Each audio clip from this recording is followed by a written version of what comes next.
Belarus muncul di tengah perubahan arus diplomasi dalam perang Rusia dan Ukraina dan menawarkan diri menjadi mediator perundingan damai. Presiden Alexander Lukashenko mengundang Amerika Serikat, Rusia, dan Ukraina untuk duduk berempat di Belarus dan membuka dialog perdamaian. Tawaran itu kemungkinan akan mendapatkan skeptisisme dari Uni Eropa mengingat independensi Belarus yang dipertanyakan usai dituding membuka pintu bagi Rusia untuk menyerbu Ukraina. Mengapa tiba-tiba Belarus menawarkan diri menjadi mediator dan apa kepentingan negara ini dalam perang Rusia dan Ukraina?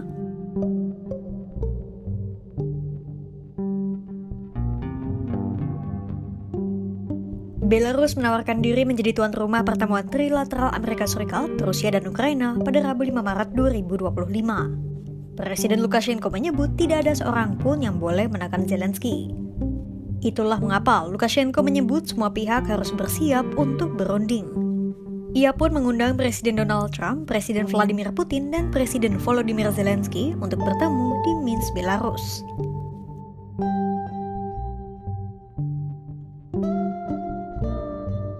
Puji-pujian terhadap Presiden Donald Trump pun tak ketinggalan dari ucapan Lukashenko.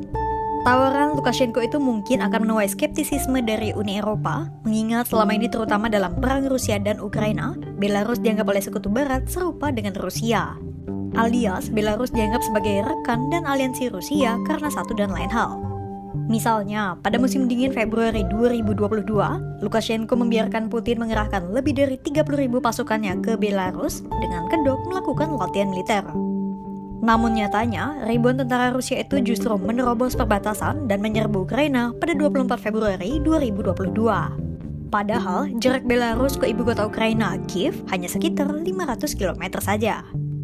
Kemudian pada Agustus 2024, Lukashenko juga sempat mengerahkan sepertiga kekuatan militernya ke perbatasan antara Belarus dan Ukraina. Mulai dari pesawat, rudal anti-pesawat, hingga pasukan radioteknis. Lukashenko juga mengirim lebih dari 120.000 tentaranya ke wilayah perbatasan Belarus dan Ukraina setelah menuduh bahwa Zelensky telah menerapkan kebijakan agresif. Bergerak maju pada Februari 2025, Zelensky sempat memperingatkan rencana Rusia soal pengiriman 150.000 pasukannya yang akan berlatih di wilayah Belarus. Ukraina tentu was-was dengan alibi latihan militer Rusia, mengingat pada 2022 lalu, perang dimulai dengan masuknya tentara Rusia ke Ukraina dari Belarus.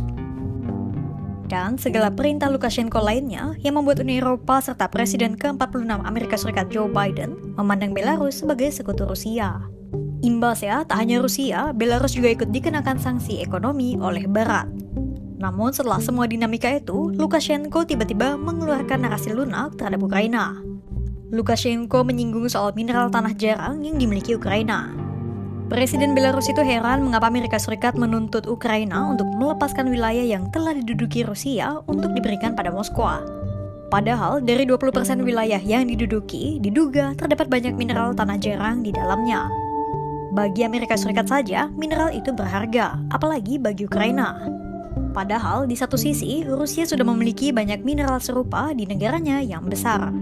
Maka aneh rasanya jika Ukraina harus menyerahkan sesuatu yang sangat berharga bagi negaranya, sementara di lain sisi, Rusia sudah memiliki mineral serupa yang berlimpah. Menurut Lukashenko, tanpa mineral tanah jarang milik Ukraina, Rusia pun sudah bisa bertahan hidup.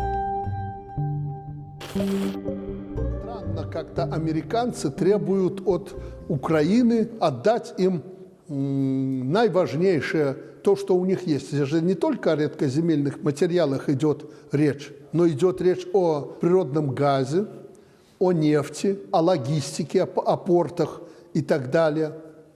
Здесь же более широкий вопрос. И я Путину изложил свою позицию вот в таком ключе. На что он сказал, что американцы ломятся в открытую дверь. Это есть все в России. Мы можем с ними договориться и работать. Государство в виде Соединенных Штатов Америки у тебя за окном будет разрабатывать полезные ископаемые, создавать свои предприятия и так далее и тому подобное. Наверное, не очень приятно. Это мог бы делать ты, но делают другие. Но это Россия переживет. Россия огромная, и у нее этого добра хватает. По поводу направления туда миротворческих сил. Россия никогда с этим не согласится. По крайней мере, такая позиция России на сегодняшний день. Тем более, что руководство Европейского Союза, прежде всего в лице Германии и Франции, занимают очень агрессивную позицию в данный момент. Lukashenko seolah mengendus adanya akal-akalan Amerika Serikat supaya Washington bisa mengeruk mineral tanah jarang Ukraina. Tapi, jika Amerika Serikat menyetujui tawaran Ukraina untuk mengeruk mineral tanah jarangnya, Washington harus kembali menggelontorkan dana tak sedikit untuk membantu militer Ukraina. Sementara, jika Trump mengindahkan tawaran Putin dengan mempersilahkan Washington mengeruk mineral tanah jarang di wilayah Ukraina yang diduduki Moskowa, Washington tak perlu menggelontorkan miliaran dolar Amerika Serikat hanya untuk membantu Ukraina. Itulah mengapa Lukashenko kemudian turut menyinggung soal pertemuan delegasi Rusia dan Amerika Serikat di Riyadh, Arab Saudi. Lukashenko memaklumi Ukraina tak diundang. Pasalnya, dalam dialog di Riyadh itu, menurut Lukashenko, ihwal yang dibahas memang tentang Rusia dan Amerika Serikat. Mungkin saja soal kesepakatan keduanya atas mineral tanah jarang Ukraina. Украинцы и Зеленский обижаются, что их не позвали в Саудовскую Аравию. Но уж зачем звать, если там вопросы были России и США? Там только вскользь затронули на этих переговорах вопросы Украины. Поэтому зачем было звать Украину? Когда будут решаться вопросы Украины, я думаю, без Украины эти вопросы никто решать не будет. Pertanyaannya, di mana sebenarnya keberpihakan Belarus?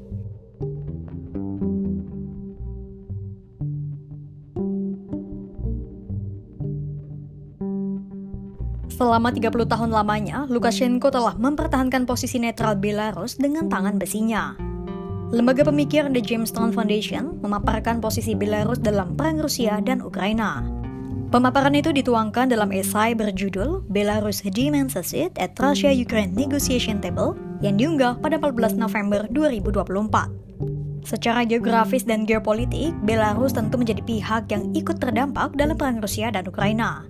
Nah, alasan inti mengapa Lukashenko menawarkan diri menjadi mediator adalah agar suara Belarus dalam panggung internasional lebih terdengar.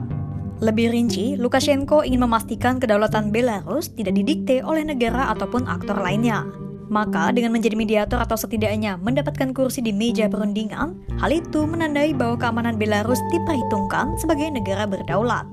Pasalnya, jika eskalasi konflik kembali memanas, bisa-bisa Belarus yang lokasinya berdekatan dengan Rusia dan Ukraina harus ikut menanggung dampaknya. Alasan lain karena Belarus ingin membuktikan bahwa negaranya independen, khususnya setelah Lukashenko membiarkan ratusan ribu pasukan Rusia memasuki Ukraina melalui negaranya. Lukashenko seolah tak memiliki pilihan lain selain membiarkan pasukan Rusia berlatih di negaranya. Hal itu tak terlepas dari hutang di masa lampau. Karena pada 2020, Lukashenko telah meminta sebuah bantuan kepada Putin.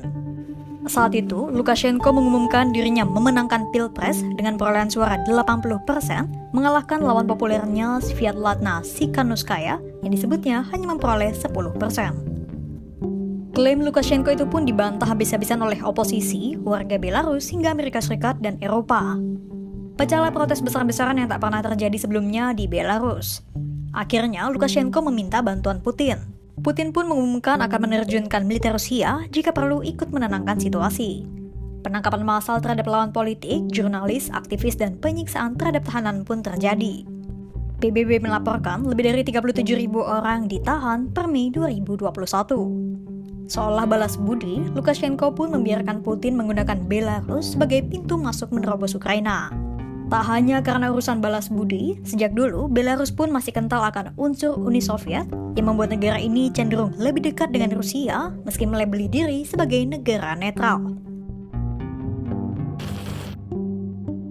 Presiden Alexander Lukashenko memiliki alasan tersendiri mengapa dirinya begitu getol mengamankan kursi di meja perundingan perang Rusia-Ukraina.